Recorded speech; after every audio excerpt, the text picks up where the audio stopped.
Today onwards, we are going to begin. Just let me put my phone on silent. Sorry. Yeah. So today we are going to begin with our sessions on science and technology. And from here on, the next 11 classes, we are going to look at the various aspects of science and technology, the various chapters, what kind of questions can come, what kind of questions have come. All these kind of things are some things that we are going to look at. Right. So, but before we move on to our chapters, first we'll look at the strategy for this examination, because when you look at this particular paper, this subject, it's very different from many of the other subjects that you're going to learn. So that's why it needs to be very clear in your minds as well that what do you need to focus upon. We also take some examples of how questions come and what do we expect in the upcoming examinations as well. So all these are the things also that we are going to have a discussion on. All right. So to begin with, to understand the strategy, first let's have a look at the syllabus, of course. So before understanding any subject, for any paper, you need its syllabus. You need to understand its syllabus very well, because unless and until you know the syllabus, you cannot go further. You cannot be blinded. You cannot be very blind and just think that we fine. There is a subject called science, and whatever comes and whatever chapters I see, I just go on to read it. There are a couple of things that become very, very important for you to understand what to read and what not to read. First, of course, is the syllabus, and second is all the previous year questions. These are two things that define the syllabus for you. Otherwise, the names of the chapters, the names of the subjects will not give you the holistic idea of what needs to be done. So if you need to really understand what needs to be done in any given subject, not only for science and technology, but for any given subject, you need to understand the syllabus, and you need to just have a look at all the previous year questions. I'm not saying that you need to know the answers to all these questions, but you need to understand, we find this is where the questions have come from, or these are the kinds of questions that they have been asking. So for you to understand all these aspects becomes very, very crucial, so that you can plan your subject accordingly. You can make the notes and everything accordingly. So that's why syllabus, first of all, becomes very, very crucial. Now, when you look at the syllabus of science and technology in prelims examination, nothing really is very clear about what needs to be read. So if you see, the only thing that they have written is general science. Now, when we say general science, we don't know how general this general science is. Where do we begin and where do we stop? Correct? So that's why we do not really get an idea. One thing that I just added from my side is current events of national and international importance. That also becomes very crucial, correct? Because all the current affairs, all the things that happen in the news, all these things become very, very important. And you will see that many times the questions that come, especially in science and technology, they are related to the static and the dynamic parts of the syllabus, both at the same time. So that's why current affairs becomes very crucial. But overall, prelims syllabus does not really say anything. Look at the main syllabus. There are 3 points that have been mentioned in the main syllabus. What are these? The first thing is science and technology, developments and their applications and effects in everyday life. Meaning that whatever science and technology we are using, which in one way or the other affects our life. Now, probably everything a part of science is almost everywhere. And we'll also see this at a later stage. There are questions also that have been asked from this particular point, but we'll look at it later. But you all know, right, that there is no part of your life which is untouched by science in one way or the other. There are things which are very, very basic to your life, which are related to science, where science is affecting your life, and then there are the advanced parts of science which is affecting the technology at a global level. The second point says achievements of Indians in science and technology, indigenization of technology, and developing new technology. All right. So achievement of Indians. Now understand this, that when they say achievement of Indians, the meaning of achievement of Indians is achievement of Indians. It's not about a particular scientist. It's not that they're going to ask you the biography of a scientist. They're not going to ask you about the schooling, the college, the birth and the death of a scientist. No, because this is a science paper. If those questions had to come, it will come in your GS paper 1, history, correct? So they are not going to ask you biography of a scientist. So you have to think of the achievements of Indians, meaning the entire scientific community. How have they done something for India? For example, space technology. We know how far we have reached in space technology and how good the space technology in India has been. The role of ISRO in the development of space technology, in the advancement of space technology. So it's not only due to one scientist, correct? Yes, there are some scientists which have been pioneers in this particular segment, but it's not only about just one scientist or a couple of scientists in that sense. It's about the entire scientific community which has had a big role to play in the development of science and technology in India, right? And then similarly, indigenization of technology.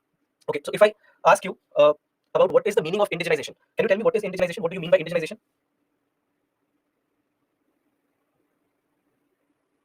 Yeah, local Indian version to make it suitable for our own country. That's correct. Good answer, Garvit. Yeah, so more or less, many of you have written the same thing, right? So it is localization, correct? It is localization, or basically adopting a technology that will suit the requirements of our country, right? So technology may be something that has been developed anywhere, any part of the world, something that we are adopting, something that we are looking at, or we are using in one form or the other. So that is how indigenization of technology has to be understood. That's correct. So most of you have given the correct answer. And then developing new technology. So anything new technology, any new technology that whether developed in India or maybe developed somewhere else, but also being adopted by India. So all these new technologies at a global level also become important. And we'll take examples. Don't worry. Right now, I'm just giving you a basic structure of everything. We'll discuss in details as we move on to all our chapters. Now, the third point is where actually they have mentioned everything. All right. So the awareness in the fields of IT, space, computers, robotics, nanotechnology, biotechnology, and issues related to intellectual property rights. So these are the things that we are going to actually discuss as a part of all our chapters. And you'll find that even in your prelims paper, the questions that come, many of those questions are actually related to these areas only. So that's why all these topics or all these keywords that have been mentioned here, all these keywords, they become important for your examination, both at prelims as well as at mains level. All right. So, sorry. So if you look at all the topics that we have to discuss, these are going to be your chapters. Now, if you look at all these chapters, in this, the first 2 chapters, space and energy, my understanding is that these are the chapters that are going to be the most important for you at prelims level as well as at mains level. I would say that these are going to be the most important chapters, and we can expect that at least one question in prelims examination and in mains examination also, at least one question could be asked from these 2 chapters, because a lot happens in these 2 areas. Space technology, every day you will come across some news or the other which is related to space technology. Similarly, we know that how much we are spending on energy, on alternate sources of energy, whether India or other parts of the world. Everyone is investing in energy, and that makes energy a very, very important chapter. Then after that, we have biotechnology, not a very big chapter because first 2 chapters are very big chapters. I mean, these 2 chapters probably will take the next 5 days. These are very big chapters, and after that, all the other chapters are not that big. So biotechnology, again, from prelims and mains perspective, very, very important. Nanotechnology, I would say more important from prelims perspective, primarily important from prelims perspective, but we cannot say that questions won't come in the mains examination. But we have seen that the numbers are pretty less in mains as compared to prelims. Then robotics and artificial intelligence. Now, this is an area that primarily will be important for prelims examination. But this year we saw that artificial intelligence based question also has been asked in your mains examination as well. And we'll discuss that question when we go to the chapter of artificial intelligence, because we know that artificial intelligence has become one of those areas that is the fastest developing technology right now. There's no other technology that is in the news or maybe around you so much as artificial intelligence is. Everyone is today talking about AI in one form or the other, whether in a positive sense or in a negative sense, but we do discuss this. Then IT and communication, again a chapter I would say primarily important more from your prelims perspective. Then these two chapters, defense and diseases. These two chapters, these are chapters where whenever questions come, you'll find that the questions are always based on current affairs. More than the static areas of these topics, the dynamic areas or the current affairs of these two topics matter a lot more. All right. So that's why these two topics, I would say, you have to ensure that you base your preparation on current affairs. Right? These two chapters have to be current affairs based, and then intellectual property rights is a chapter which is primarily important for your mains examination. But sometimes questions can come in prelims also. They have come. But you have to understand that this is a basic understanding of all the topics. And these are the chapters that we are going to discuss in your entire segment of science and technology that we are going to discuss in the coming few lectures. Now, if you look at the basic trend of the number of questions that have been coming, so every year you'll find that at least 12, 13 questions come every year, a maximum of 14, 15 or up to 16 questions come in your prelims examination. And these are the topics which I would say that these are the direct questions that have been coming in your examination. Apart from these, there are some mixed questions as well, where maybe a couple of statements are related to science, a couple of statements are related to maybe environment or geography and so on. So in this manner, we see that at least 12, 13 questions every year and maximum of 15 to 16 questions every year in your prelims examination have been coming. Now, one thing to note here, especially when it comes to the prelims examination, science and technology as a chapter or rather as a subject is very, very crucial. Unfortunately, what we have seen over the years is that this is one of the most neglected areas as well, most misunderstood areas as well. And we often see that there are candidates who just go in the examination thinking that if I leave science, nothing happens. This is where they are wrong. This is where they have been proven to be wrong. And in the next time or in the next attempt, they go very heavy on science when they realize that the mistake that they had committed. This is not an area that can be neglected. And understand one very practical aspect of your examination here. Sorry, little unwell, so because of that I'm coughing. So understand your prelims examination. Your prelims examination, first and foremost, has 100 questions. And if there are 15 questions that are coming from science and technology, it's a big part. 15% of your paper, right? How much time are we taking to complete this 15% of the question paper? 11 classes, that's it. 11 classes, the classes that I'm conducting, plus you will add some current affairs, and current affairs is something that you add for any subject for that matter, right? So this is enough for you to score good, to get at least 80% of the questions right. And that's a very big thing, because when you look at the, let's say, return on investment, the investment of time on each and every subject, this is where in the prelims examination, science and technology becomes a make or break paper. Because in the mains examination, I understand the number of questions are pretty less, but in the prelims examination, it plays a big role.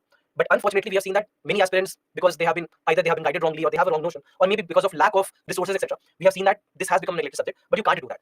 You really can't do that, because you cannot just say that, okay, fine, I have 85 questions, and out of 85 questions, I'll do correctly 60, 65 questions, and I'll be able to crack the prelims. Things are not, the world is not that simple, that it will not happen. And that's why you have to be prepared with all the 100 questions. You have to be prepared with every part of the syllabus that's in front of you. So that's why understand its role in your prelims examination more than anything. In the mains examination, what we see is that every year, the number of questions are pretty fixed. 3 to 4 questions have been asked every year. So almost 35 to 50 marks generally in your prelims, in your GS 3 paper, you'll find that it comes from here, from science and technology. And these are very easy questions. We'll take examples chapter by chapter as we move on to those chapters. So you'll find that the questions at mains level in science and technology are easier as compared to the questions that come in your prelims examination. All right, so prelims can be a little tough, and that is why we are preparing for it. And in the mains examination, you'll find that the questions are much simpler as compared to prelims. Now, what are the areas? And this is very crucial for everybody to understand, that where do the questions come from? What are the areas from where the questions are being asked in science and technology?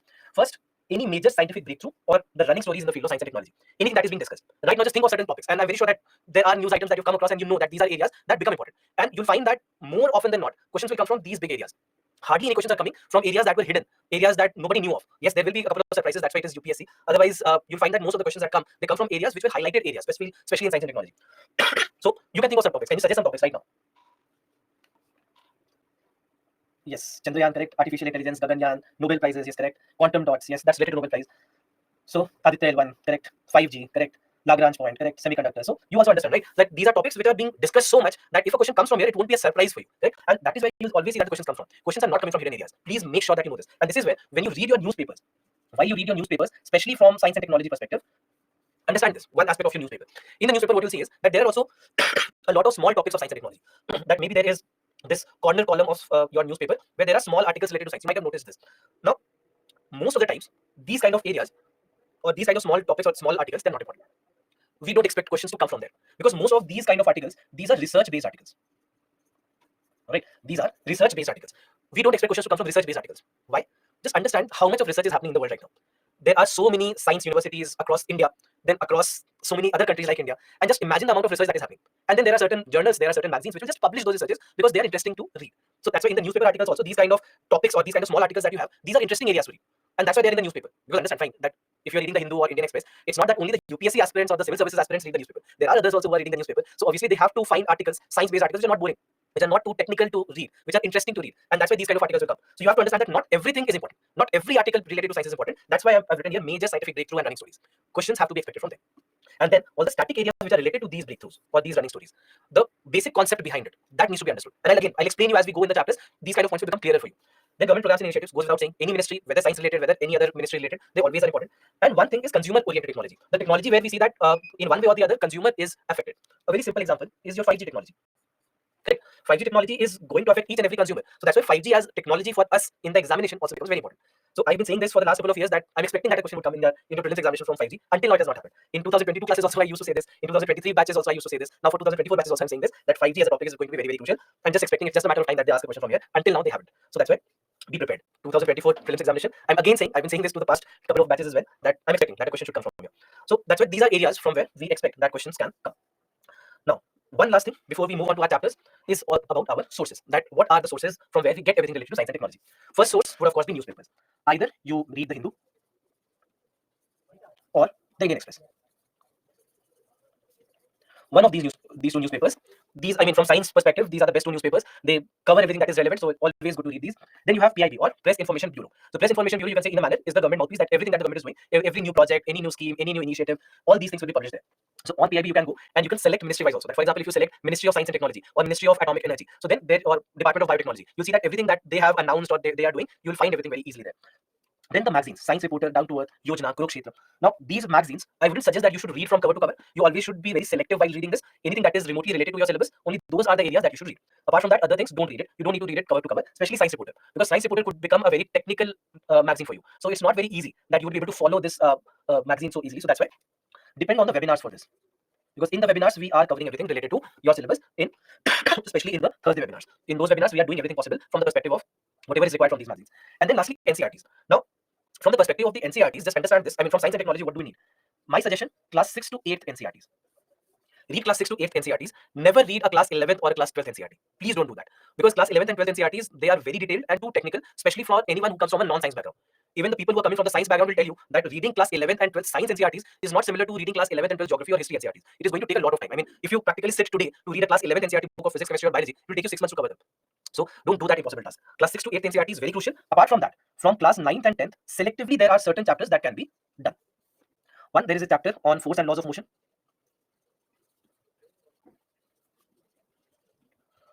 Then there is a chapter on gravitation. Then there is a chapter on structure of atom.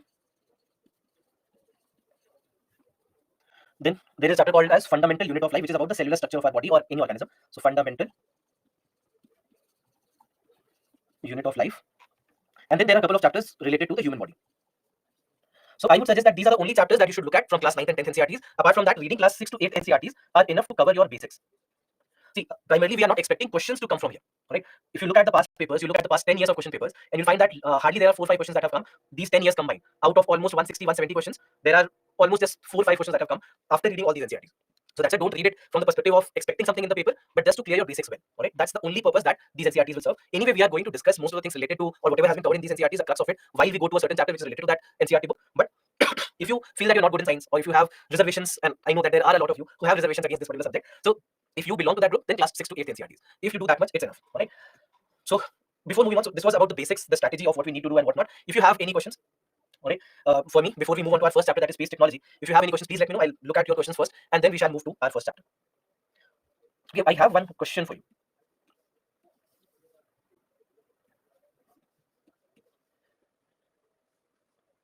I want to understand how many of you are from science background, science meaning science, medical, engineering, etc. How many of you from commerce background? How many of you from arts background? I'm just launching a poll just to understand, but I just want to understand.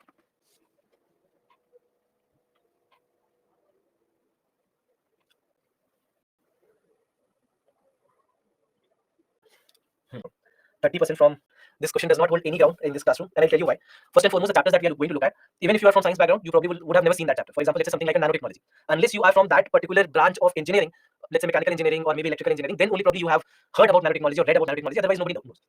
Same goes for many of the other chapters. So that's why whether you are from arts background or commerce background or science background, doesn't matter. Doesn't really matter in the context of what we are going to learn and what UPSC is going to ask. Yes, of course, people who are from science background, they might have some background, they might remember a few things, so for them might be connecting becomes easier, but even that will have no effect on this class. So I just want you to throw this notion out of the window before we begin, that neither do I want people from non-science background to feel that, okay, this is a technical subject and going to be difficult, and nor do I want the science students to be overconfident, because I've seen this happen. So that's why don't worry whether you are from this side or that side, doesn't matter. Right. So any questions if you have? Would be, see, there are multiple ways in which we are giving you current affairs. There is the daily Hindu analysis that happens every day in the morning. Then there is the PIB analysis, which is available on your Byju's exam prep app. Then there are these weekly webinars that we are doing, and then there is the monthly magazine that you get. So there are all these sources, correct? You have all these sources. Now, priority one should always be given to a daily source. If you can't follow the daily source, then move on to the weekly source. If you can't follow the weekly source, then monthly source. Monthly source should not be the primary material that you read. Understand this, that every day there is 1 hour lecture that is happening in the morning, which does the news analysis for you, correct? So when we make a weekly video out of it, obviously it would be much more compressed, correct? We would have selected few topics, we would have thrown away some of the topics, and then in the monthly magazine, obviously it would be a much more compressed version of the daily or the weekly resources. So that's why, I mean, in this order, if you can follow the daily current affairs, please do that. If, let's say, for time constraints, you are in your college, you are working somewhere, because of these reasons you can't, then weekly resources. If even weekly resources is not possible for you because of paucity of time, then monthly sources. All right, so please make sure that you do this. So many of you have asked about whether PPTs or books or what to do and how to make notes or whether to make notes. So I'll tell you something. In this entire classroom, or in this the module that we are going to discuss, science and technology, everything what we are doing in the classroom plus current affairs. That's it. No need to go to any other resource. No need to go to any other book or external resources, etc. Not required. Just focus on the classroom. Please make sure that everything that I'm going to tell you in the next few classes, in the next 11 classes to be exact, please follow them. Plus current affairs. Current affairs, whatever source you're using, whether it's the daily Hindu analysis or the weekly webinars or the monthly magazines, these two together will be enough. Last year, I'll give you an example, and it's not to boast about anything or something like that. Out of the 12 questions that came in science and technology, 10 questions were done. 10 questions came from whatever we had done in the classroom plus whatever current affairs sessions I had taken. So that will be enough for you. So please make sure that you focus in this class, because that will make the crux of everything that you're learning, and that makes your life very easy in this subject. So just focus on the classroom and the PPTs and everything that we are doing. Now, notes-wise also, a lot of things are already written on the PPT, plus all the things additional, I'll keep writing on the PPT itself, all right? So that annotated PPTs can become the primary source for your notes. But if you have a habit of writing, let's say if you are somebody, I mean, I am somebody like that, that I always rely on what I write. So from that perspective, if let's say you belong to that group, then fine, you keep making the notes along with the classroom, along with the annotated PPTs, etc. That's it. So nothing additional. How do you make notes? Either take a notebook or take blank sheets of paper. If let's say you're making the notes in your notebook, then at the end of every chapter, please make sure that you leave some blank pages so that you can add current affairs chapter-wise. Current affairs, never do it date-wise. Always do it topic-wise. So that's a topic-wise, so that at the end of the chapter, just leave out some 10 pages, etc. So that whatever happens in the next 6 months or in the previous 3-4 months, you can keep adding all that current affairs there. Some of the bigger news will anyway keep on discussing in the classroom. Plus, there are some smaller segments that you have in your current affairs, or something that is also going to come, because we are in the month of November right now. December, January, February, March, April also you have to add. Correct? So that's why just leave some pages like that. And if you're making notes in blank pages anyway, you can add those pages at the end. So many of you had a pretty similar question. Class 6 to 8 NCERT includes, of course, class 6, 7th, and 8th.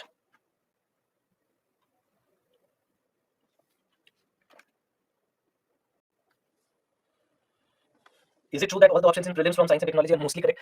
Not every time, but yeah, I'll tell you when it is and when it is not. When we take those examples, I'll tell you.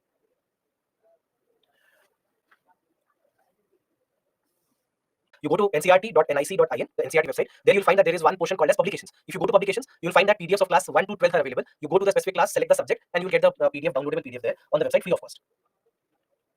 Just focus on the classroom. Please just focus on the classroom. Forget about any external source. Just the classroom, add current affairs to it. Page of your Byju's exam app itself, you'll find the PIB analysis. So just go through it. You should read it. Even if you feel that you are strong in the subject, even then I would recommend that you should read it once. Whatever amount of time you have. If you didn't get that, sometimes you have seen that 12 to almost 10, 12 questions from static parts have come. Sometimes only 3-4 questions from static parts have come. It's not for the pattern. Always the same thing will happen this year. Or doesn't mean that okay, last year this had happened, so 1 year they will skip, another year again they'll do that. 25, 26, 27, etc. Current affairs, if your question is about current affairs, begin your current affairs 15 months before your prelims examination. All right. So if you're writing, let's say in May 2026, then begin your proper current affairs preparation from March 2025. Before that, only the biggest of the news anyway you will read, but don't go into the details of the news before that. The last 12 to 15 months is more than enough. It's important chapter. The most number of questions from science and technology, they come from space technology portion. So that's why space technology, there is no other chapter which is as important as space technology.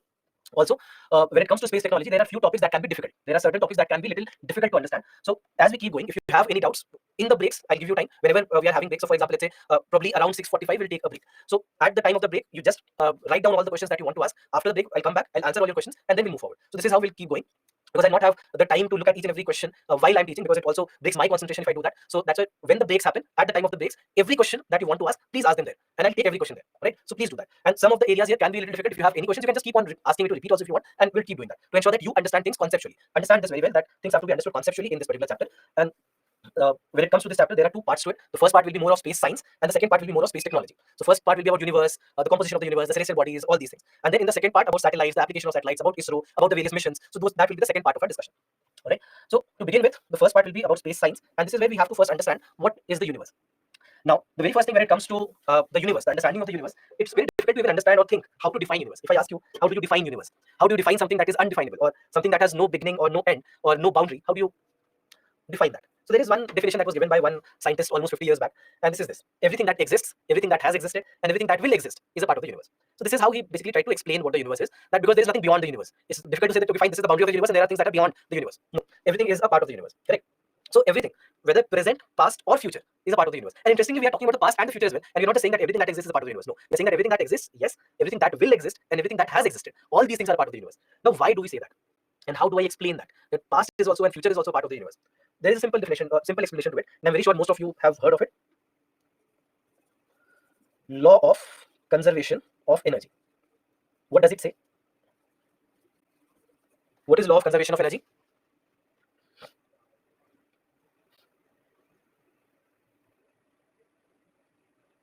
Yeah, energy can neither be created nor destroyed. It can only be transformed from one form to another. Like, this is what we say, law of conservation of energy, that energy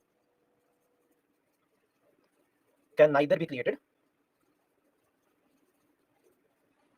nor destroyed. It can only be transformed from one form to another. What do we mean?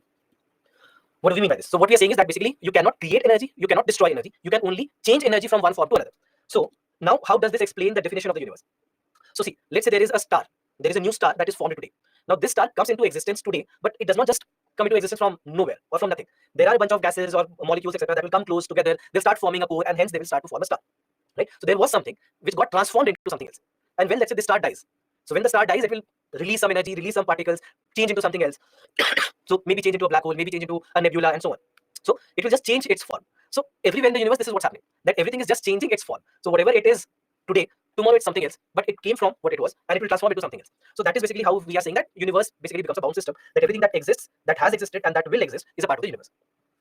Now, in this particular scenario, when we talk about the universe, this is where the complexity in the understanding of the universe begins. When we look at the composition of the universe. So when we are looking at the composition, there are three basic parts to this universe. What are the three parts? First part, dark energy. Second part, dark matter. And then the third part, the rest. So dark energy, we are saying that almost 70%, 68% to be exact. So almost 70% of the universe is nothing but dark energy. Almost 25%, 27% to be exact, is nothing but dark matter. And then the rest has 5%. The rest has 5%.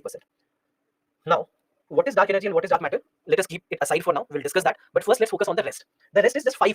And the rest is what we actually know of. The rest is what we actually see or observe. Out of this 5% also, 4% is nothing but just free hydrogen and helium. Just free hydrogen and helium, this makes up for 4% of the universe, which is pretty significant. Right? In the context of the rest, which we actually know of, 4% is a big, big proportion. So 4% is hydrogen and helium, only hydrogen and helium.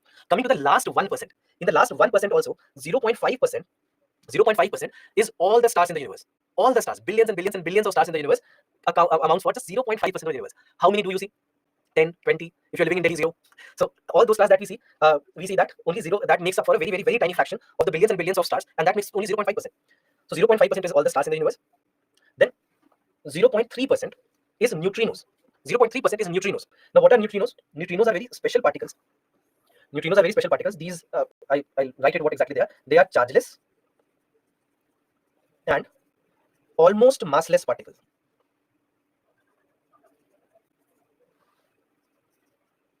Alright, chargeless and almost massless particles. So chargeless meaning that they don't have a positive or a negative charge. For example, you might know that protons have positive charges, electrons have negative charges, neutrons have no charge. Similarly, neutrinos also, they do not have any charge. Alright, neither positive nor negative. And almost massless particles. Why almost massless? Because their mass is a very, very, very tiny fraction. They are very, very light. They are so light that they are almost undetectable. It takes a lot of effort for the scientists to even detect a neutrino, something that has such a big presence. 0.3% of the universe is a big number in the context of what we know. So that's why neutrinos, these are chargeless and almost massless particles, and there are a lot of natural phenomena that lead to the formation of these neutrinos. So anything that is nuclear, for example, any nuclear reaction, nuclear fission reactions, nuclear fusion reactions, they can lead to the formation of neutrinos. Similarly, there is a phenomena called as supernova that we are going to discuss later. So Supernova also leads to the formation of a lot of neutrinos.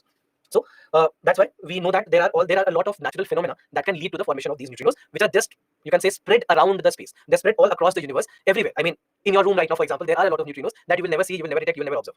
So similarly, all across the universe, there are a lot of these neutrinos that are just hanging around. So these are very special particles, very different kind of particles, which are called as which are chargeless and almost massless particles. Now, and you might, if you read the news, you'll see that India is also trying to build its own neutrino observatory. You might have come across this news, and if you're not, you can just go and Google, and you'll find that India is trying to build its own neutrino observatory where we can detect these neutrinos. So we are building observatories to detect these neutrinos. So India is working on it. There are other neutrino observatories in the world. India is also building one right now.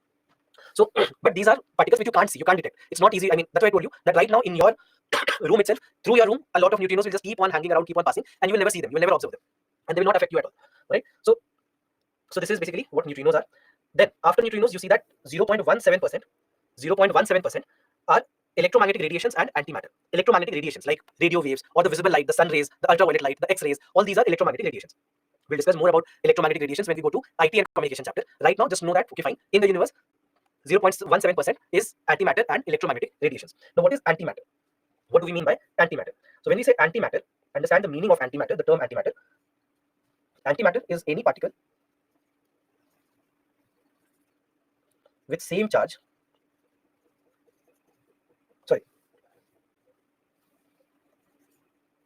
same mass and opposite charge.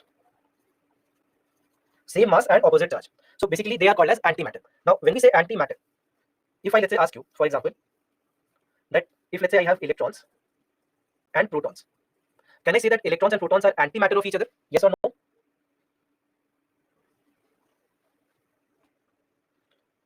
Same mass, all right? Their masses are different. Masses are different because protons are almost 18-20 times, or let's say almost 2000 times heavier than electrons. So for antimatter, they have to have same mass and opposite charge. Here they have opposite charge, but they don't have the same mass. So that's why they are not antimatter of each other. Sorry. Antimatter of electrons are called as positrons. There are particles called as positrons. So these are antimatter of each other because they have same mass and opposite charge. All right, they have same mass and opposite charge. So that's why these two will be called as antimatter, whereas protons will not be called as antimatter of electrons. So you have to understand this because see, these terms, why I'm going to the details of these terms is because these are terms that you will see in your newspapers. So that's why just in one line, know about them. Just know the definition, just know one example. That will be enough for you because these are two complex topics for UPSC to go into the detail. They are never going to ask you any detailed question on these kind of topics because these are very complex topics. So that's why just one line definition, one line explanation, one simple example. Just know this much, and that should be enough for your exam. All right. So that's why just understand why electrons and protons are not antimatter of each other, but electrons and positrons, they are antimatter of each other.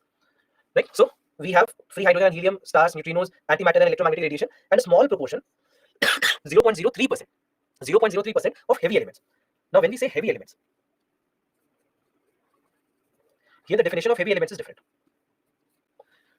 In general, your understanding of heavy elements would be that anything that has large atomic number or bigger atomic size, then in that case they should be called as heavy elements. But in case of space technology, that's not the case. When we say heavy elements, what we mean is every other element apart from hydrogen and helium. We already accounted for hydrogen and helium, correct? We have accounted for hydrogen and helium already. That 4% of the entire universe is nothing but just hydrogen and helium. Now we are talking about the rest. So that's why every element apart from hydrogen and helium, they are called as heavy elements. So now basically everything around you, everything that you see on the earth, everything around you, they are made of heavy elements. And this accounts for just imagine this accounts for just 0.03% of the entire universe. These heavy elements, I mean all the other elements apart from hydrogen and helium, they account for just 0.03%, which is a very, very, very, very, very tiny fraction of everything. Correct? So everything apart from hydrogen and helium, every other element apart from hydrogen and helium, they are called as heavy elements. So this basically is the breakdown of the composition of the rest, the 5%. Right? This is what? This is just the 5%. Now coming to the problem, the rest 95%, which comes from dark energy and dark matter. So what do we mean by dark energy and what do we mean by dark matter? Let's try to understand that. But any question if you have until now, whatever we discussed in the last 15 odd minutes, in a very different context, we'll discuss that later. But just know that hydrogen, with atomic number 1, that hydrogen we are talking about. Elements again, heavy elements example. So heavy elements example, every other element like oxygen, carbon, chlorine, bromine, uranium, all these are examples of heavy elements. So that's why every other element apart from hydrogen and helium, they will be called as heavy elements. Yes, like oxygen, correct. They exist in very large numbers and we have detected.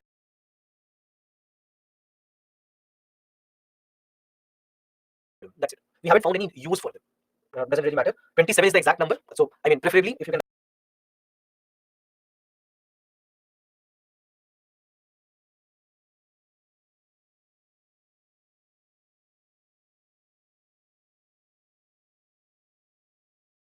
Write 27.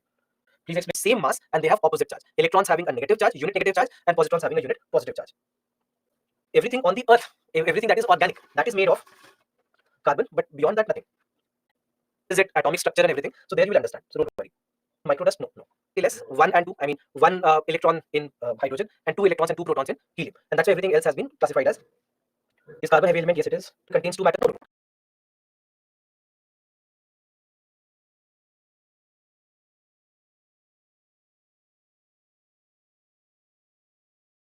It just depends on whatever antimatter, because it's just going to be opposite. So for electrons there are positrons, for neutrons there are anti-neutrons, so for protons also there are anti-protons. So just that mass will be same and charge will be opposite. And it is estimation of everything that has been observed, and basically you can say an extrapolation of that. Example of it. Why is move on. So now we know about the rest. We know that okay, the 5% of the universe, what exactly it is composed of, we know that. Now coming to the 95% of the universe, where the bigger proportion is held by dark energy.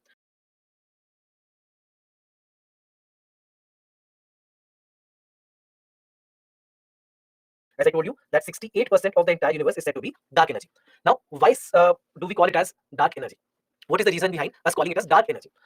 So, is there, I mean, because of darkness or something, or maybe there are dark forces, there is a supervillain that is driving this energy, so that's why it's dark energy? None of it. Basically, when we say that it is dark energy, we are saying that it is dark energy mainly because we are in the darkness. We do not know what kind of energy it is. We have no idea. For us, this is an unknown form of energy. So that is why we are saying that it is dark energy. Now, if we are saying that it's an unknown form of energy, how do we even know that it exists? What are we basing this on? How do we know that okay, there is something called as dark energy? To understand that,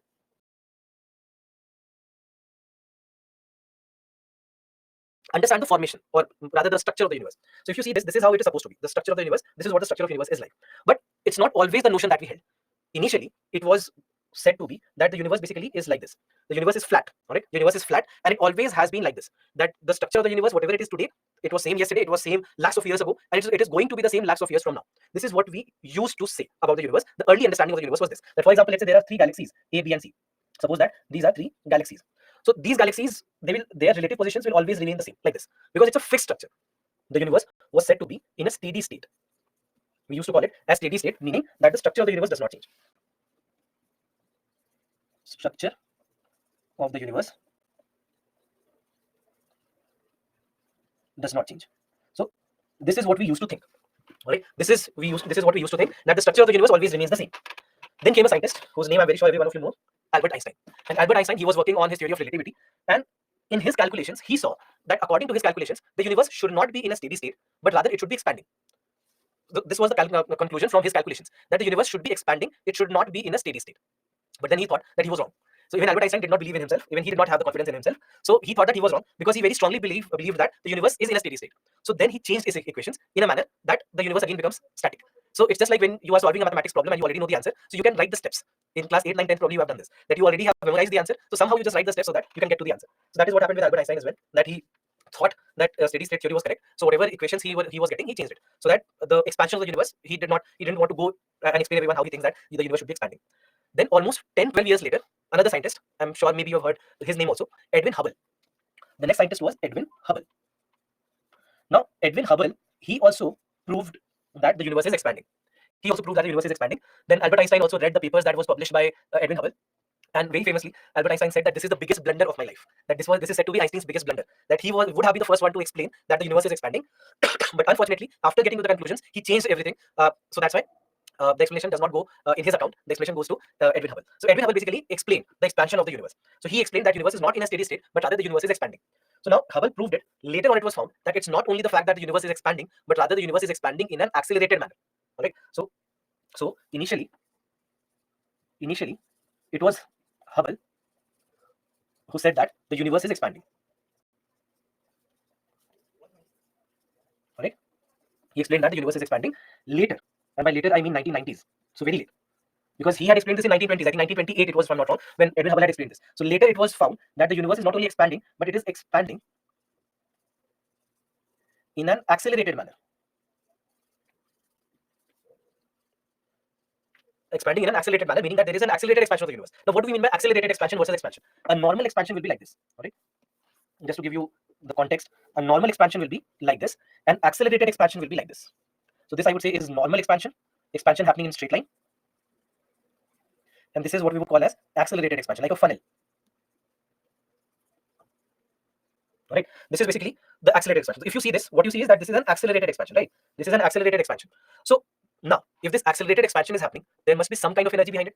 For any kind of work to happen, we need energy. right? That's clear. If you need to do something, you will eat something so that you have that energy to do that work.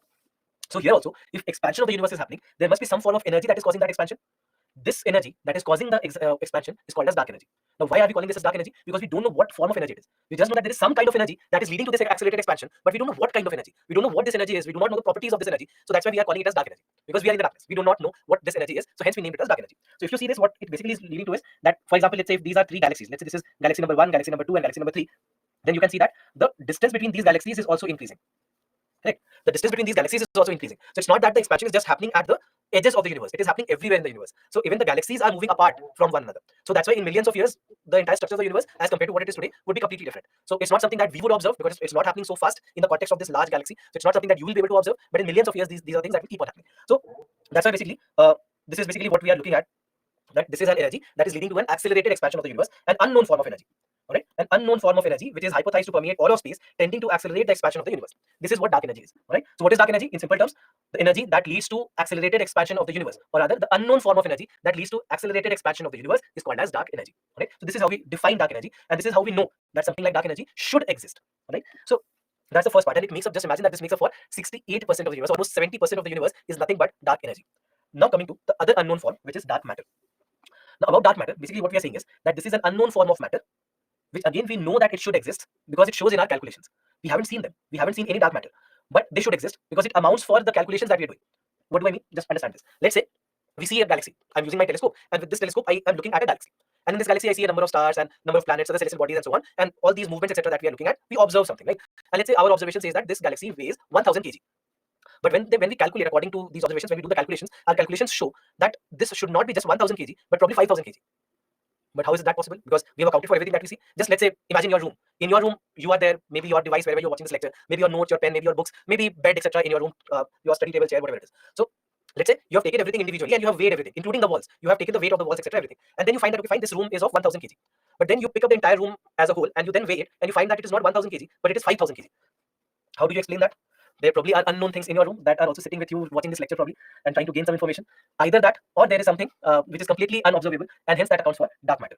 So that you can see in a manner the ghost of the universe, where what we can't see, we cannot observe, but they exist. They exist because they amount for a huge amount of the weight or huge amount of the mass of the entire universe. That is what dark matter is. That every part of the galaxy, every part of every galaxy, they have dark matter, and they must have dark matter. Otherwise, we don't know how to account for all the unknown mass that we have calculated. So that is what dark matter is. That it is a mysterious, non-luminous substance making up vast majority of matter in the universe. All right, vast majority of the matter in the universe. It does not interact with baryonic matter. Baryonic means every normal matter. Baryonic means normal, meaning electrons, protons, neutrons, etc. They are called as baryonic. Right? So they are called as baryonic. So it does not interact with electrons, protons, etc. And that's why it is completely invisible to us. So, so that's why we say that this is what dark matter is. That it's an unknown form, something that we can't see, something that we can't observe, something that we don't know what it is. We just know that it must exist. Otherwise, all the calculations, we don't know how to account for those calculations. So that is basically how we are looking at dark matter and dark energy. So right now, for example, this mission is in news. Euclid mission. Have you heard of it? Even yesterday, or rather today, it was in the news. Heard of this? You've not?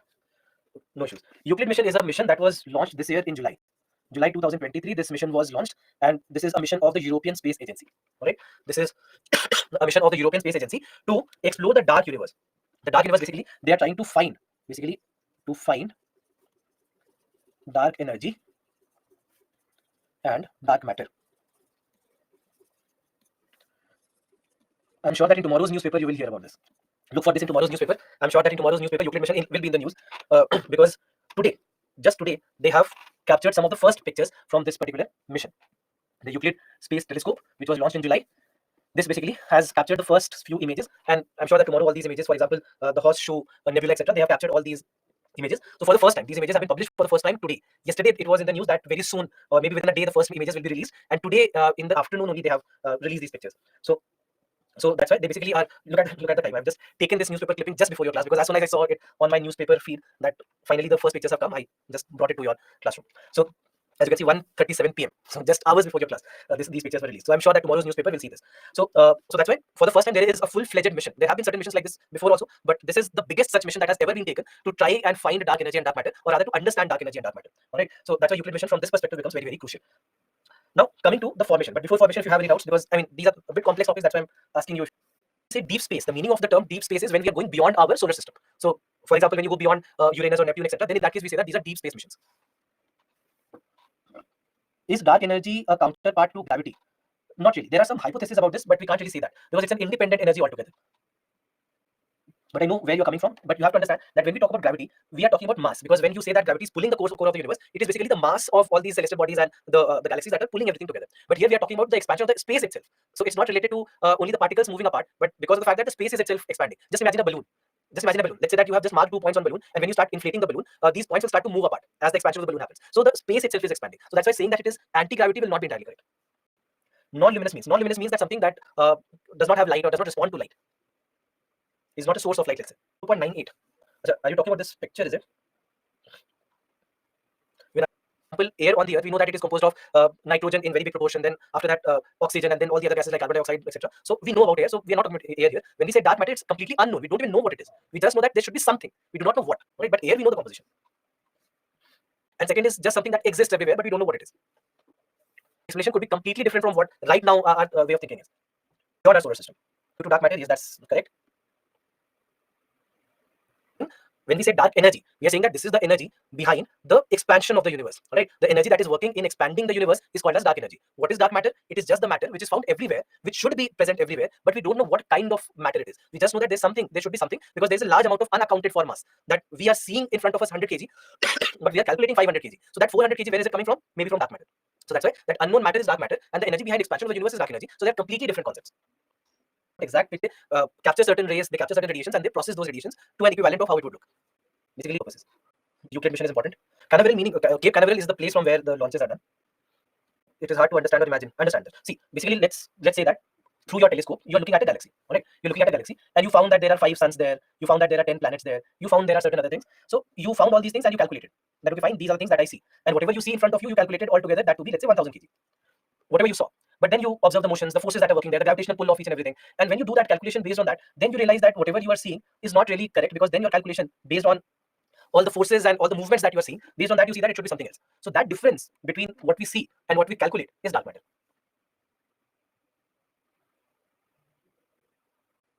Electromagnetic radiations plus other forces that they'll be working on to understand whether it's a possibility. So let's look at that. Let me take some 10 more minutes. After this topic, we'll take a break. Edwin, shift, observation of all the related phenomena. These are the things on which their observations were based upon. Expand all these XYZ things, they exist. Hydrogen, helium, all these things also exist. Now, coming to how was the universe formed? Where did the universe come from? So, to explain that as well, there are various theories, out of which the most widely accepted theory is the Big Bang theory. The Big Bang theory is the most widely accepted theory about the formation of the universe. Okay? But apart from that, we know that there was steady state theory, which has been discarded now. Then there is the eternal inflation theory. Eternal inflation theory talks about a very popular topic of the films and TV shows, etc., the multiverse. Multiverse, meaning that there are multiple universes. This theory says that there are multiple universes, and our universe is one of those multiple universes in which we belong. So, I mean, in the films, etc., you might have seen this a lot of time, but in reality, it has never been proved to be correct. Then there is the oscillating universe theory, which says that the universe keeps on contracting and expanding. That right now there is an expansion in the universe, but then there will be a time when again contraction will happen in the universe, and then again expansion will happen, and this is a cycle that keeps continuing. So this is what oscillating universe theory says. String theory and big bounce are, I would say, a little more important, and we'll discuss about them. So these three, the Big Bang theory, the string theory, and the big bounce theory, these are three theories which sometimes will be in the news, and they are important because especially when it comes to the Big Bang theory, this is the most widely accepted. This is the most widely accepted theory. Most widely accepted theory, the Big Bang theory. Now, what exactly does the Big Bang say? What is the Big Bang theory saying? The Big Bang theory says that the universe was very hot and concentrated in the distant past, and ever since then, the space has been stretching and cooling. So what it says is that in the distant past, the entire universe, just remember this, the entire universe would have been just a very tiny particle, a particle which would have been even smaller than the size of a proton, even smaller than a proton, such a small particle. And all the forces, all the matter, everything that we have in this giant universe today, all these things were there inside this tiny particle. Now, in this tiny particle, all of a sudden expansion started. And this is where once the expansion started, this is where all the matter, all the forces, all the energy, they started to have their independent existence. Before this, we say that in a manner, this entire universe was like a soup. This entire universe was like a soup, just like how you have, let's say, if you have a veg soup, then you have all the different types of vegetables, etc., which is just mixed there in that soup. So something similar was the case of the universe when it began. And then expansion started here. And as the expansion started, all these particles, forces, matter, etc., they started to exist independently. Okay? So this is basically what the Big Bang theory says, that in the distant past means 13.8 billion light years ago. So in the distant past, the entire universe was nothing but a very tiny particle, and then expansion started in this particle in a manner that it came to the present scenario in all these years. So this is what the Big Bang theory says. Now, when we talk about the Big Bang theory, why it becomes the most widely accepted theory is mainly because how it has been, whatever explanation it had given or whatever predictions it had made about the universe, about the origin of the universe, everything was found to be correct later. So that's why it became very widely accepted that it's not just based on a hypothesis that there are multiple universes and we are just a part of one of those universes. It's not based on some assumptions. Whatever it said, whatever this theory said, all those things were proved to be correct. So that's why there are evidences that support the Big Bang theory. All right, there are evidences that support the Big Bang theory. So there are three basic evidences. Just try to understand these evidences. First is Hubble expansion. So Hubble expansion is nothing but the accelerated expansion of the universe. Accelerated expansion of the universe. So we discussed this anyway. We know that the universe is expanding in an accelerated manner. So that accelerated expansion of the universe is called as Hubble expansion. Then after that, cosmic microwave background. Let's hold on to this concept. The third is Big Bang nucleosynthesis. Big Bang nucleosynthesis is nothing but the abundance of hydrogen and helium. And we discussed about this as well, that 4% of the entire universe is just hydrogen and helium. So this abundance of hydrogen and helium is also explained by the Big Bang theory. So that's why these two evidences, and the third evidence is cosmic microwave background. So understand this term, cosmic microwave background. First word is cosmic. What is cosmic? Anyone? What is cosmic? What is the meaning of cosmic? The space is called as cosmic, right? Okay. Now, microwave. What do we mean by microwave? So, because it is related to heating. So, this is a kind of electromagnetic radiation which is related to heat. So, cosmic microwave background, meaning that in the background, we are looking at microwaves, cosmic microwaves, meaning that microwaves which are in the space. That's why cosmic microwave background. Now, these three images that you see right here, the three images that you see, these are the three images which are related to the cosmic microwave background. There have been three different missions. The first mission was called as COBE, COBE. This was in 1993. Then there was the second mission called as WMAP. This was in 2006. And then there was the third mission called as Planck. I think this was 2009. So if you see, this basically is the image of the cosmic microwave background, something like this. If you look at this, basically what it shows is that WMAP is looking at the outer universe. It's just like you sitting with your telescope, that you go to any rooftop and there you just sit with a telescope and you're watching the night sky, right? You're just watching the night sky from this end. And while you see all these stars and planets and all the celestial bodies, etc., in the background, in the background, you see or you observe microwaves. So this is what I'm talking about. That in the background, through these kind of telescopes or these kind of instruments like WMAP or Planck or COBE, etc., we see that in the background, microwaves are visible. What does the microwave signify? The microwave signifies the amount of heat that was present in the early part of the universe. In the early universe, we are saying that the universe was hot and concentrated, right? This is where we begin from. The universe was very hot. Very hot meaning it is estimated that the temperatures would have been 10 to the power of 32 degrees Celsius. 10 to the power of 32 degrees Celsius would have been the temperature of the universe. So that's why we are saying very hot and concentrated. So that's why in the background, through these kind of instruments, when we see in the background, these microwaves are visible. So just remember that these microwaves, I'm just writing it here, microwaves signify extreme amount of heat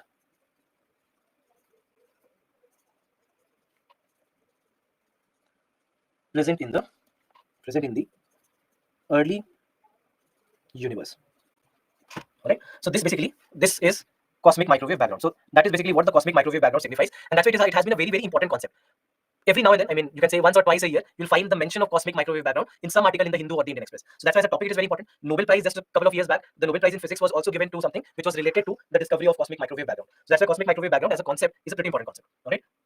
So just understand, what is cosmic microwave background? A background of microwaves that we see. As you can see, it is what? It is in the background. That I'm seeing it from this side, and when I'm looking at the universe, I see all these celestial bodies, and in the background, right, at the far side, I'm looking at microwaves. So those microwaves, they signify that there was a lot of heat present in the early part of the universe.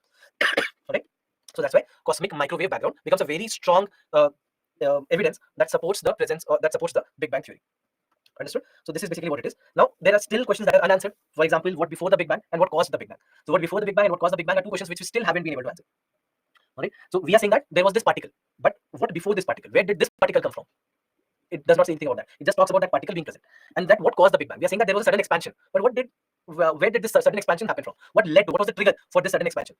We still don't know. So that's why we still say that there are these questions which are still unanswered by the Big Bang theory, and that's why remember that this is a theory. It's not a law. It is not like the Newton's laws of motion that they are universal, or they are not like laws of gravitation that they are universal. They are still what they are, theories. This is the Big Bang theory. Tomorrow somebody might come and they completely might destroy this theory, saying that this is completely wrong, and they might come out with a completely new theory. So then after that, all these classes will be vain, right? All these classes will be of no use. So so that's why just remember that it's still a theory. So let's take a break here.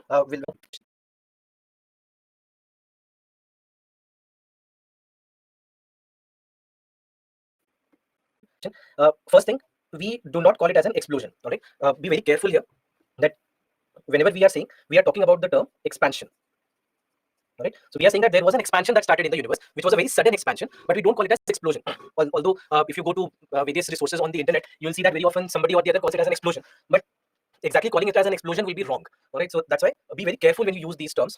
Please try to use the term expansion whenever you do, and not the term explosion. All right. Secondly, when we talk about this dark energy, we say that whatever stretching of the universe has been happening, it's all dark energy. But the initial expansion wouldn't have been dark energy. Initial expansion was very different because everything was just coming into its existence. So at that point of time, calling it as dark energy would not be entirely correct. But just you can say minutes after the formation, almost you can say almost after 20 minutes, you can say after the first 20 minutes after the formation of the universe, this is where we can say that dark energy in a matter started taking its form. Eternal inflation theory. Eternal inflation theory. See, in these kind, two of you have asked almost a similar question, Tehseen and Vivek. So, see, multiverse with diagrams, I mean, every diagram will be an imaginary diagram because we are saying that these are just theories where we do not find any hard scientific background. Right? In case of Big Bang theory, there's a hard scientific background on which it is based. Multiverse theory or the eternal inflation theory is not based on that. So that's why we cannot really say that it's there something. We are just saying that it says that there is a huge multiverse in which there are very many small universes that exist. This singularity is less than size of a nail. Forget about size of nail. We are saying that it is smaller than the size of a proton. So not only a nail, but smaller than size of proton, which is millions of meters of diameter lesser. Please explain the concept of ghost matter and its link with dark matter and dark energy. So exactly when we said ghost matter, I mean these are very rough words that are used, often used for neutrinos more than dark energy or dark matter. Rough diagram, I mean for multiverse, we say that it is something like this, that there are multiple universes that lie inside this multiverse. I can neither confirm nor deny this. These theories and a lot of different concepts that existed and everything just being taken together. Concepts that we have discussed until now, and then the basics of the formation of the universe, the basics of Big Bang. Are there any evidences of multiverse theory? No, there isn't. What after the expansion of the universe started, the first particle to come into existence we say would have been quarks. All right, and these quarks then further might have led to the formation of hadrons and leptons. Hadrons and leptons. And these hadrons further would have led to the formation of protons and neutrons. And leptons, we say that might have led to the formation of three particles: electrons, muons, and taus, TAU. Okay, and this is where protons and electrons would have come together along with neutrons to form the first atom, which would have been hydrogen. And this hydrogen further led to the formation with nuclear fusion. With nuclear fusion, led to the formation of helium. So the formation of hydrogen and helium, it began very quickly. Right? It began very quickly just after the formation of the universe, and almost for the next 380,000 years, only hydrogen and helium were being formed. So for 380,000 years, only hydrogen and helium. And then after that, we see that other gases, etc., they also start coming into existence. So that is the reason why we see that the amount of hydrogen and helium in the universe is much more as compared to any other element.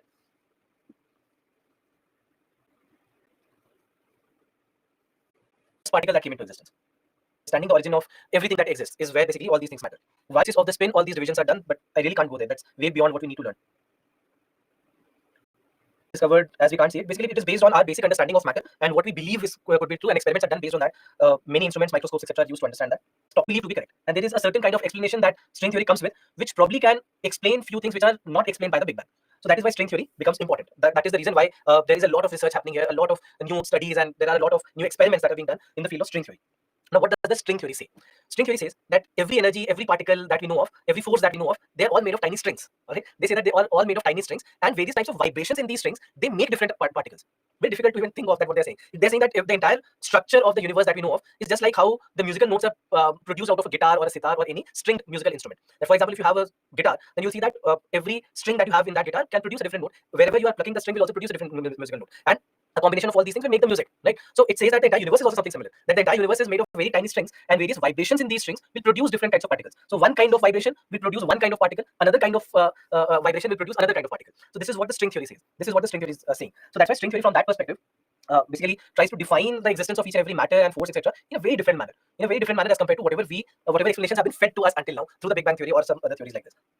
So that's why string theory becomes a completely different way of explaining the universe. So it describes the fundamental level of the universe in terms of vibrating strings rather than particles. So it says that everything is made of these tiny strings. So why so, and why exactly are we so much bothered about trying to prove string theory correct? And this is something which is related to something called as theory of everything. Theory of everything. Now, what theory of everything basically says is that there should be a possibility, there should be a way to unify all the fundamental forces. Just hang around for a bit. I'll explain everything that I'm saying. I know that these things might seem to be very difficult, but just give me some 5-10 minutes. Let me just unfold everything. So first and foremost, theory of everything. What does theory of everything say? Theory of everything says that there should be a possibility that we can unify all the fundamental forces. So first and foremost, what do we mean by fundamental forces? We are saying that there are 4 fundamental forces. So Somu, you are already correct. What are fundamental forces? So there are 4 forces that we call as fundamental. What are these? One is strong nuclear force. One is weak nuclear force. One is electromagnetic force. And then there is the gravitational force. So these four forces, they are called as fundamental forces. Why fundamental forces? Because these are the four forces on which every other force is based upon. So any other force that you know of, any other mode of force that you know of, is either one of these four. All right. So these four are called as fundamental forces. Now they are also called as fundamental forces because we say that these are completely different types of forces, and we do not know how to convert one into another. They are independent of each other. So for example, electromagnetic force, so electrical charge, magnetic force, etc. Right. So electricity works on it. The poles of the earth, the poles of a magnet, etc. They are based on the electromagnetic force, and they have nothing to do with gravitation. They have nothing to do with gravitation. So these are called as fundamental because all of these four forces, they are independent of each other. But theory of everything says that there must be a possibility that we can unify all these four forces through one single theory or maybe through one single equation. Because when the universe started, it was all a single particle, right? There was one single small particle, and all these forces were unified. All the particles were unified. All the forms of energy were unified. So if they were unified in the past, there must be a way to unify them again. This is basically what the theory of everything says. So that's why theory of everything basically tries to. This is basically about unification of the fundamental forces. This is about the unification of the fundamental forces. That all the four forces can be unified as one, and that is possible only if the string theory can be proved to be correct. Because we are saying that everything is coming from one single string, very very tiny strings and vibrations in these strings. So, so that is basically why string theory becomes famous. You can say hasn't been proved to be correct yet. A lot of studies happening, a lot of experiments happening, but haven't been proved to be correct. So what it says is that every particle or force is made of very tiny vibrating strings, right? Very tiny vibrating strings. So various vibrations, various or different vibrations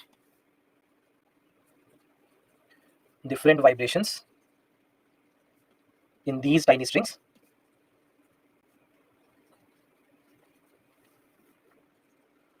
produce various particles or forces.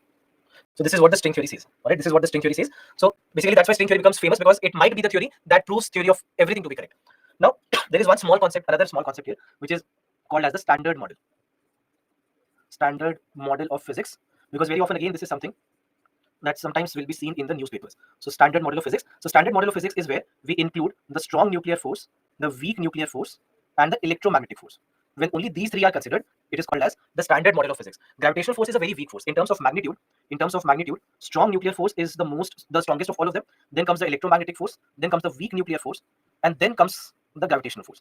So in terms of magnitude, gravitational force is very very weak as compared to all the others, and that's why gravitational force is excluded out of the standard model of physics. Why standard? What is standard? Don't worry about that. Just know this much. It's enough. So look at this question. This question was asked in your paper 2017. Those string theory we just read about and standard model we just understood. Sometimes in the news, in the context of what? Observation and understanding of the universe. That is what we are looking at. That string theory tries another explanation for everything that exists in the universe. Study of solar and lunar eclipses, nothing to do with just the eclipses. Placing satellites in the orbit, again, nothing related to just the satellites. Origin and evolution of living organisms. It's not only about living organisms, it's about everything in the entire universe, right? So that's why the correct answer will be A. So, so after really going through everything and all the complexities in the last 1.5 hours, this is what the question has been. Right? That's the level of question that there was. That if you have just heard the terms, you'll be able to answer the question. Right?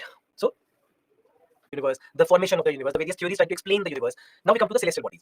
Now in the celestial bodies, the first and the foremost, the most important celestial body is a star. Now star basically is any celestial body that generates light, and rather you can say heat and light by nuclear reactions, and is held by its own gravity, and has, you can say, almost a spherical shape because of gravity. So I'm just adding it here. Has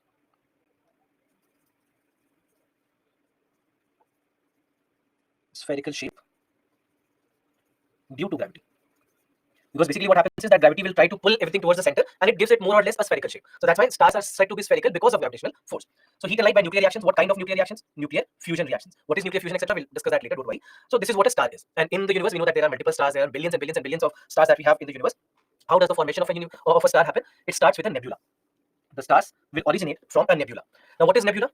The figure that you see right here on your screen, this is the figure of a nebula. Another figure that we saw of the Euclid telescope, the picture taken by the Euclid telescope, that's also a nebula. What is a nebula?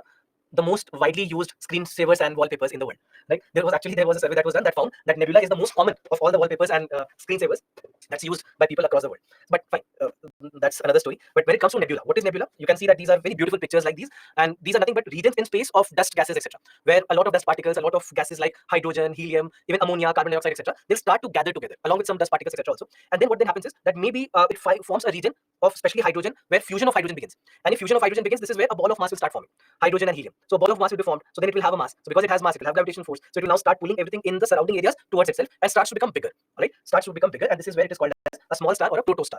So from the nebula, so what is nebula? Nebula is region of gases and dust in space. All right, region of gases and dust in space. Now, in this particular case, what we see is that from nebula, a small ball of mass like a star will be formed. It will start getting bigger and bigger and bigger, and ultimately we'll see that because of the gravitational force, it will get its spherical shape and it will start forming a ball of mass. And then nuclear reactions will begin in this ball of mass at the center. And this is where we see that it ultimately converts into a star. All right, it will ultimately convert into a star. So this is how the formation of a star happens. Now, when we look at after the formation of the star, so from a nebula, formation of a star has happened. Now, let me ask you a question. I'm sure that you've heard about the term black hole. So let's say if my question is, when our sun dies, let's say UPSC has given you this one statement. It will convert into a black hole. I'm launching the poll also for you. A for yes, very clearly. So what we know is that black holes are formed when a star collapses or when a star dies. But does it mean that when every star dies, a black hole will be formed? The answer is no. There are two types of stars which will be formed after a nebula. Either you will have an average star or you will have a massive star. So average star is any star that has mass up to 1.44 times the mass of our sun. All right. So average star, stars with mass up to 1.44 times mass of the sun. Right? These are called as average stars, and anything beyond that, everything that has a mass beyond up to 1.44 times will be called as the massive star. Right? So for example, let's say if the sun is of 100 grams, just consider for a moment that if our sun is of 100 grams, then up to 144 grams every star will be called as an average star, and beyond 144 grams all the stars will be called as a massive star. So our sun included, our sun will also be called as an average star. So average star, when it starts to die, first it converts into a red giant. Right? First it converts into a red giant. From there on, it converts into a nebula. Planetary nebula, nothing to do with planets. Unfortunate naming, but what can I do? So it does not mean that it forms a planet or something like that, just that its structure is a disc-shaped structure. So the scientists gave it a name as planetary nebula. They should not have. They don't know that there are a lot of non-science background students also who are going to learn about planetary nebula. So planetary nebula, the name has been given just because it has a shape like a planet. So nothing to do with the formation of a planet or anything like that. So planetary nebula, ultimately it will form a white dwarf. So that's why when the sun dies, it will convert into a white dwarf. Okay, it will no. So that's because it will convert into a white dwarf. Now, for a massive star, what we see is that when they die, they first might convert into a red supergiant, very big size with star with very low temperature, red supergiant, and then from there on, supernova will happen. So supernova is nothing but basically an explosion, or I'll write massive explosion at the center of red supergiant. Massive explosion at the center of red supergiant, and just remember that they are the biggest source.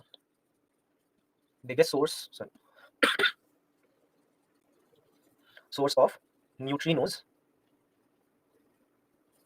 in the universe. So supernova will happen. So supernova is nothing but an explosion because this red supergiant now becomes very unstable, very highly unstable, and an explosion happens at the center of this red supergiant, and this explosion basically will be called as supernova. And then after this explosion, either a neutron star will be formed or a black hole will be formed. So even here, there's no guarantee. There's no guarantee that when a massive star dies, it will always convert into a black hole. There's no guarantee of it. It can convert into a black hole. It might convert into a neutron star. So and when neutron star will be formed and when black hole will be formed, there is no clear demarcation here. That what are the specific conditions under which a black hole might be formed or a neutron star may be formed? Both can be formed here. So either one or the two. Neutron stars are very small size stars, right? The smallest stars you can say. Neutron stars, basically these are the smallest stars. Remember, this 1.44 times is also called as Chandrasekhar limit. If you have heard of this term, Chandrasekhar limit. Because he was the one who proved it, that if a star has mass up to 1.44 times the mass of the sun, then in that case it will convert into a white dwarf and white dwarf only. And only above this there is a possibility that they might form a black hole. Below this, no. So he was the one, and that's why this number 1.44 has been named as Chandrasekhar limit, because he was the one who proposed this theory. Or rather, he proved it to be correct. So that's why the number was named after him. How will have no black in the black holes. So why we are saying that it is a black hole, the term black is being used because this signifies absence of light. All right, this black signifies absence of light. Signifies absence of light. So that's why black, because this is a region, a black hole is a region where even the light particles cannot escape the black hole or the strong gravitational pull of the black hole. So that's why what happens is that, let's say if it is a black hole, light particles which are passing by, they will fall into the black hole, to the center of the black hole, and that's why it will signify the absence of light. So that is basically what happens when it comes to a black hole. So that's why black hole, because you can imagine this like a well. Just imagine a well. So you might see that a well also has a boundary all across it, and if you cross that boundary, I'll suggest against it, but if you cross that boundary, what happens? You fall into the well. Same happens with a black hole as well. That in a black hole there is a boundary which is called as event horizon. We saw this term here, event horizon. So event horizon basically is the boundary of this black hole. And if anything crosses that boundary of the black hole, then in that case it will fall into the black hole. So as long as you have not crossed the boundary of that black hole or the event horizon, you are safe. You're not going to fall into it. Same goes for any particle, any matter, light particles, etc. as well. Anything that does not cross the event horizon will not fall into the black hole. So that is why hole is the term that we're using. That it's like a hole, it's like a well, and it pulls everything towards its center. Its center has a very, very, very strong gravitational pull. It has a very strong gravitational pull, and that's why anything that has mass in the vicinity will fall into the black hole, will be pulled by the black hole. So that is basically what we say in cases of black hole. So what we are saying is that these are places in space where the pulling force of gravity is so strong that even the light cannot escape. Right? Even light cannot escape. Even light particles, because light is also made of light particles or photons, as we call them. So they will be pulled by the black hole, by the gravitational pull of the black hole, and hence this is happening. So this is basically a very, very, very strong gravitational center, a very strong gravitational center. Otherwise, what we just also discussed is that gravitational force is a very weak force. So that's why there what happens is that at a very tiny space, there's a lot of mass. In a very tiny space, there's a lot of mass. So just imagine the entire mass of a massive star, the entire mass of a very, very big giant star now is concentrated at a very small place. And that's why the gravitational pull of the entire star is there in this one single point. So that is why black hole basically becomes very strong in this particular case. So if you see this, it's something like this. That you have this event horizon, which is like the boundary, right? So event horizon basically is the boundary. So any crosses the event horizon or the boundary of the black hole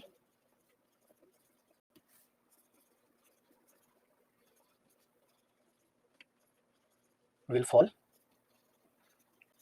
towards the center of the black hole. And the center of the black hole is called as singularity. So as you see here, this point is called as singularity. So singularity is what? Singularity is the center of the black hole. Right in another color, I'm not sure whether it is visible. Right. So basically, this is what is happening. That until this point, until any particle has reached the event horizon, they still have a chance that they'll be able to escape the black hole. But once they cross the event horizon towards the center, they'll simply fall into the center of the black hole. So that is what event horizon and singularity in case of black hole. That is what the significance of these two topics or these two words are. So basically, this is what black hole is. Now there is one more term here which is called as gravitational waves. Now gravitational wave, as the term itself suggests, this is a term that is related to a kind of wave that is being produced because of gravitation. And it is something that was first predicted by Albert Einstein. Albert Einstein had predicted it almost 100 years back. 1914, 1915 is when he had predicted it. And after that, it took us 100 years to prove that his predictions were actually correct. So that's why, like almost a century ago, he figured out gravitational waves, and there was no computer. Obviously, there was no computer back then. And then with all the technologies that we have today, we finally were able to prove the existence of the gravitational wave. And the detection of gravitational wave, the first detection that happened. After that, even the Nobel Prize was given for the detection of gravitational wave. Now, so this is what I mean. If you remember, we discussed about major scientific breakthroughs and running stories in the field of science. Gravitational waves have been in the news. Have been in discussion for the last 100 years, because prediction happened in 1915, and then 2011, I think was when, or 2010, it was when the detection happened. And then Nobel Prize was given, I think, in 2014. I think in 2014, the Nobel Prize for detection of gravitational wave was given. Until 2013, how many questions were asked from gravitational waves? The answer is 0.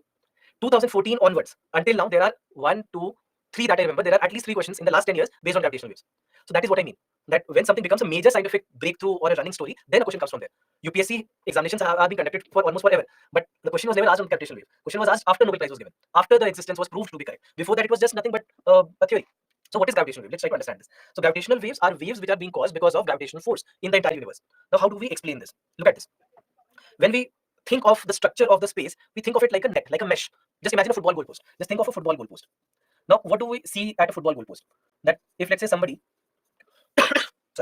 let somebody kicks football towards the goalpost, what happens? As soon as the football hits the net, there will be waves that will be produced out of the net. Correct?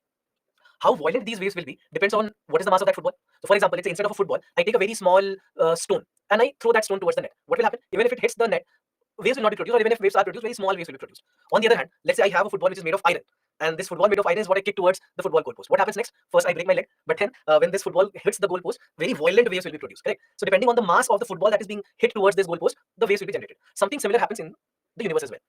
There are a lot of phenomena, or you can say like a lot of events which are very highly energetic, which are very high mass. So, for example, even the formation of black hole, or sometimes merger of black holes, merger of galaxies, collision of stars. These collision of galaxies, these kind of events happen, and these are really very violent events in the context of our universe. So, whenever these kind of events happen, they will put a huge dent in this mesh of the universe that you have, and that's why waves will be produced from here. Waves which are gravitational in nature. Why? Because there are large masses that are involved.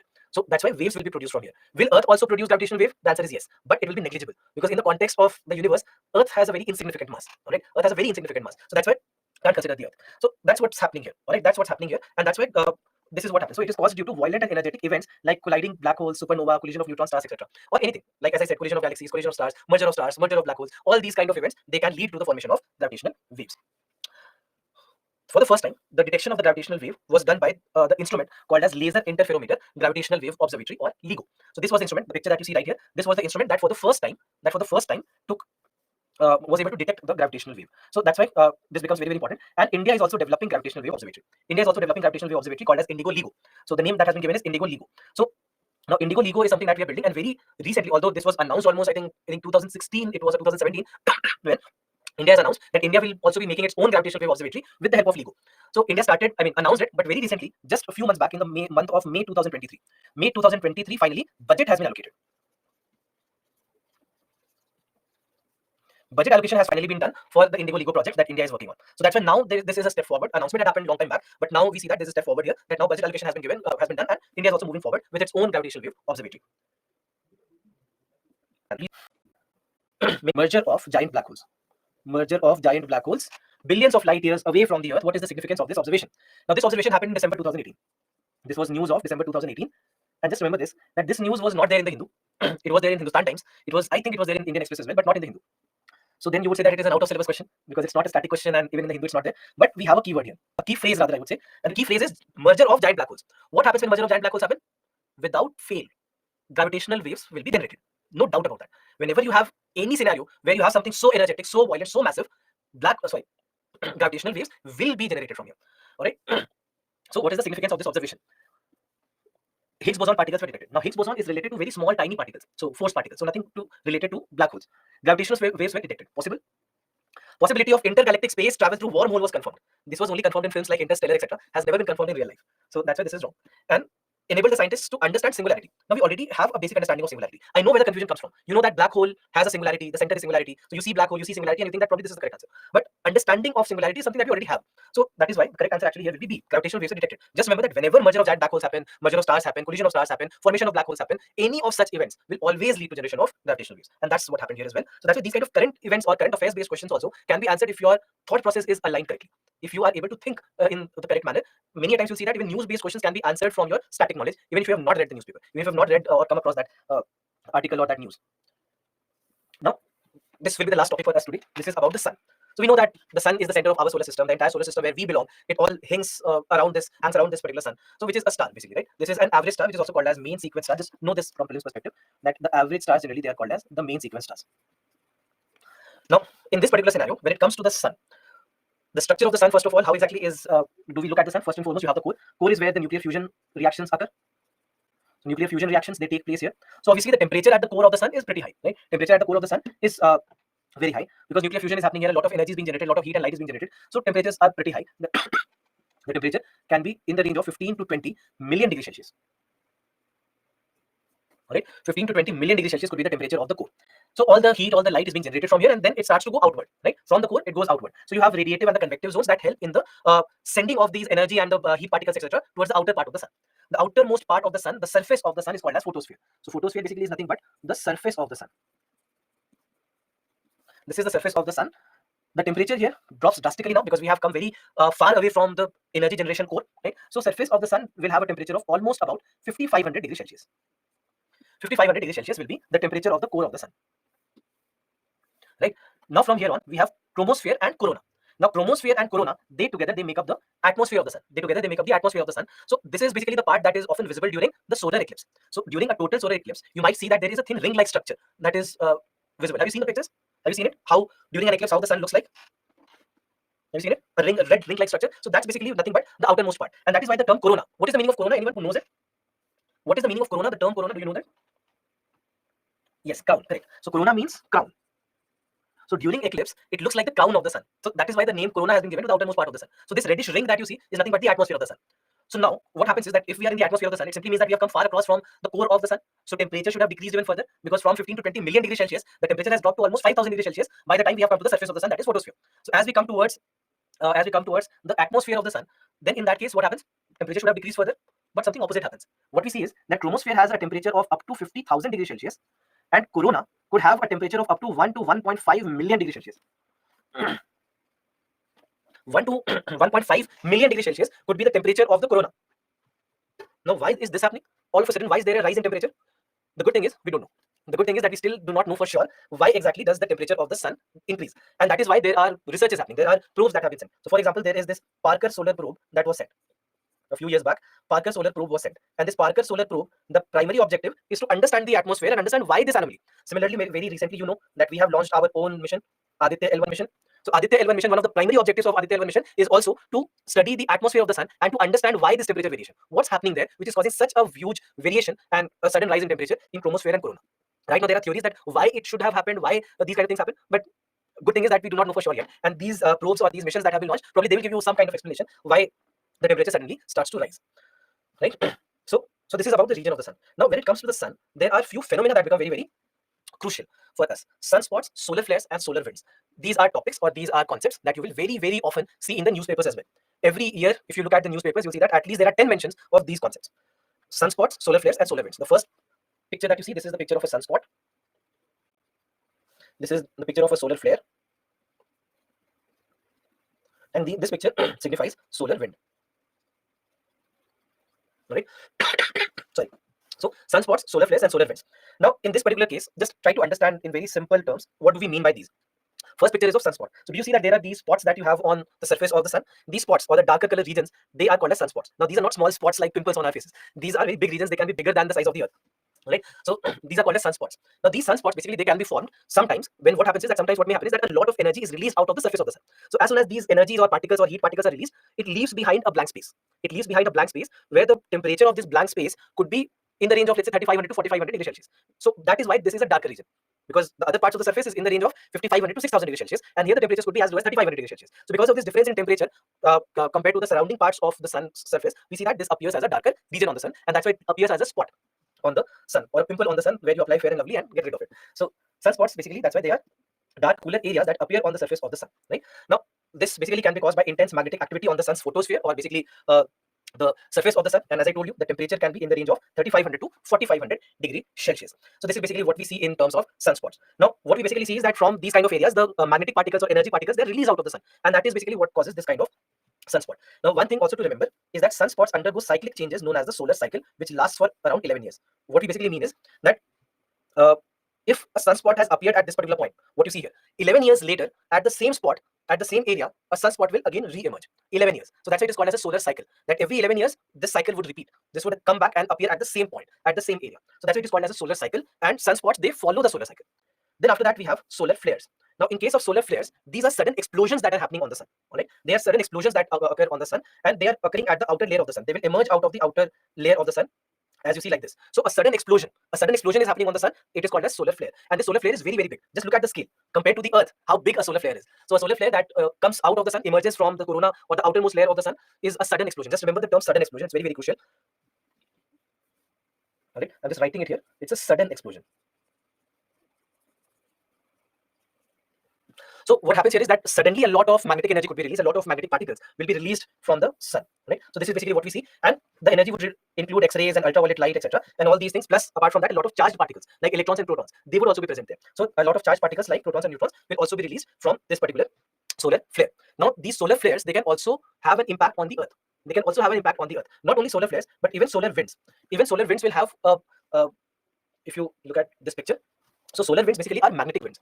Now, we are saying that in case of solar flares also they are also magnetic in nature. In case of solar winds also they are also magnetic in nature. So they are also being released from the sun. Solar flares are also being released from the sun. So what's the difference between the two? In case of solar flares, we are saying that this is a sudden explosion, right? In case of solar winds, it's a constant flow.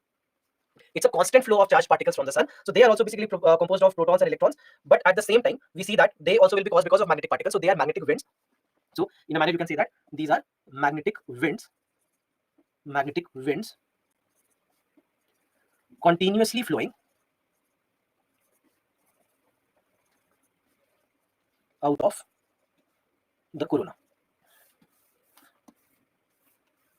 Continuously flowing out of the corona. So that's why continuous, constant is the keyword here, because solar flare is sudden and solar wind is continuous. All right. So they will also be emitted out of the corona as we discussed. And now in this particular case, they will also come towards the earth and they will also have an effect on the earth. And just remember that I'm just writing it here. Both solar winds and solar flares can affect anything electrical, magnetic, or electronic on the earth, especially near the poles. All right, so especially near the poles of the earth, they will have an impact. They can have an impact. So this is where terms like auroras come into the picture, right? That they can create auroras. You might have heard of these terms: aurora, aurora borealis, and aurora australis. Have you heard of these terms? Aurora borealis and aurora australis, the northern lights as we call for aurora borealis. So why the name aurora borealis? Aurora means what? Aurora is something related to colors, right? So we know that a green colored light is produced in the atmosphere whenever the solar activity is very high, especially in the north polar regions. You might see this. You might have seen the pictures probably. So aurora borealis. So why borealis? Because it is happening in the boreal region. What is the boreal region? Boreal forests you will probably learn about in geography or environment, either one of the two subjects. So boreal region is the Arctic region, correct? The Arctic region is also called as the boreal region. So that's why the boreal forests, they are basically the Arctic forest. So because it is in the boreal regions and it is producing colors, green colored light in the Arctic region, that's why aurora borealis. They could have called it green light or northern light or something. Then in that case, the fun for somebody like me to explain that this is why they've named it. And scientists basically like making things complicated so that nobody outside their community understands whatever they're saying. So that's why aurora borealis is the name that they chose instead of a simpler name that they could have chosen. So aurora borealis and aurora australis, they basically, the primary reason for them would be the solar activity. If the solar activity is very intense, these lights or these colors will also be very intense. And the further they will be able to reach depends on the amount of activity. All right. Look at this question. This question was asked in your paper. Good days of elimination, yes. Okay. If a major solar storm or solar flare reaches the Earth, which of the following are the possible effects on the Earth? First, GPS and navigation systems could fail. Now, GPS and navigation systems are satellite-based systems, so they are, you can say, electrical or electronic systems. So yes, they can fail. All right. So because we know that anything electronic can be affected. Anything electronic can be affected, and these are nothing but electronic instruments. So yes, they can. Tsunamis could occur. Now, tsunamis basically they occur because of what? They have seismic reasons, right? They would happen if an earthquake happens underwater or any seismic activity happens underwater, volcanoes erupt underwater, then they can lead to tsunamis. So it will not be caused by an outside magnetic effect because solar storm is magnetic in nature, right? So that's why we can't say that tsunamis could occur because of solar storm. And now see that you're already done. You have two here, you have two here, you have two here. So your correct answer is C. So that's a good old days of elimination method, which is probably not going to be of a lot of use in the coming papers. Third is power grids could be damaged, perfectly possible because it is electrical. And anything near the poles can be affected. So, for example, last year it was in the news that in New Zealand a lot of power grids have been affected by a solar storm. So that's possible. Intense auroras could occur over much of the Earth. Is that possible? Yes, it is possible. And last year we have so many examples. This question came. Oh, sorry. This year we have so many examples. In the month of April, I'm not sure whether you've read this. In the month of April, for the first time in Leh region, in the Ladakh region, for the first time, we saw auroras. We observed auroras for the first time even in Ladakh. Haven't happened before, but it happened. Before that, in Britain, in London, etc. Also, you might have heard last year, I think September, October, it was in the news that it occurred because a huge solar storm had come towards the Earth. So all these things have happened. So we know that yes, it is possible. And I really missed it. I was supposed to be in Ladakh when it happened, but last minute I had to cancel my trip. Otherwise, I might have been able to observe it. Unfortunately, but such is life. Forest fires could occur, could take place over much of the planet. No. Forest fires means what? That there has to be huge amount of heat. So these are not related to really huge amount of temperature or very high temperatures. Yes, solar flares can be related to heat particles, but they will not affect the Earth. And even if they do, they first affect the poles and not much of the planet, right? And forget about forest fires. I mean, if let's say such intense heat reaches the Earth, why would only forest fires will occur? We'll all get roasted. Correct? So that's why this is wrong. Orbits of the satellites could be disturbed. Yes, of course. As we discussed, anything electrical, electronic, magnetic, satellites can be disturbed. Shortwave radio communication of the aircraft flying over the polar regions could be interrupted. Absolutely correct. Polar regions will be the first ones to be affected. So that's why the correct answer 1, 3, 4, 6, and 7. So this question, easy question. It came in 2022. Next we have planets, but let's stop here. We'll start with this topic tomorrow. If you have any questions, please let me know. Let's look at your questions and then we shall end the session for today. Why the auroras will be seen in the at the poles first, and then after that, if let's say they are strong enough, then probably they can be seen at the other parts of the Earth as well. Otherwise, mostly in the poles because of the magnetic nature.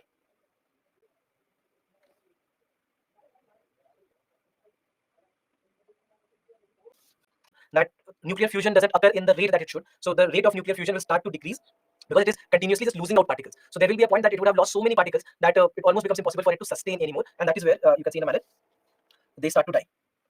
The pink color largely is because of oxygen, and green color is largely because of nitrogen. And we know that our atmosphere is largely made of nitrogen and oxygen, almost 78% nitrogen and 21% oxygen. That's the primary reason why green color and why pink color. We'll discuss this in tomorrow's class most probably. Pulsating, they would basically become brightened and darkened cyclically, and that's why they're called as pulsating stars. they are called as sunspots, right? They would be called as sunspots, and they would occur because of magnetic reasons. All the three will happen because of magnetic reasons primarily. So now what happens is that maybe a lot of magnetic particles are released out of the surface, so surface is left with a darker patch on that area. That's why sunspot. Then solar flare is a sudden burst of energy, a sudden burst of magnetic energy happening out of the corona. So that is basically called as solar flare. Many a times it is said that solar flares and sunspots are also sometimes related, not always, not necessarily, but sometimes they do coincide as well.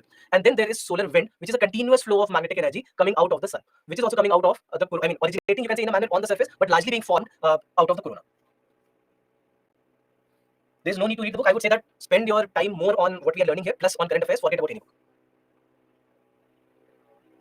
What we know that what has above the earth is universe, but what has under the earth is universe. I mean, see, above and under, you have this spherical earth, right? So if you're standing here, this is above for you. If you are standing here, this is above for you, right? So we cannot say that we'll not have the exact.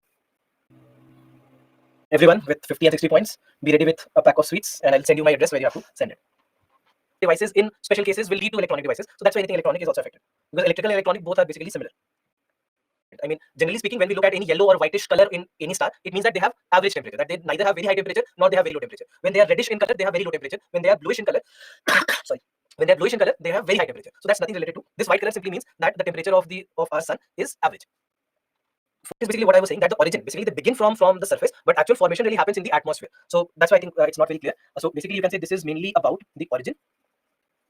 This is where the origin is, and this is where the large formation is.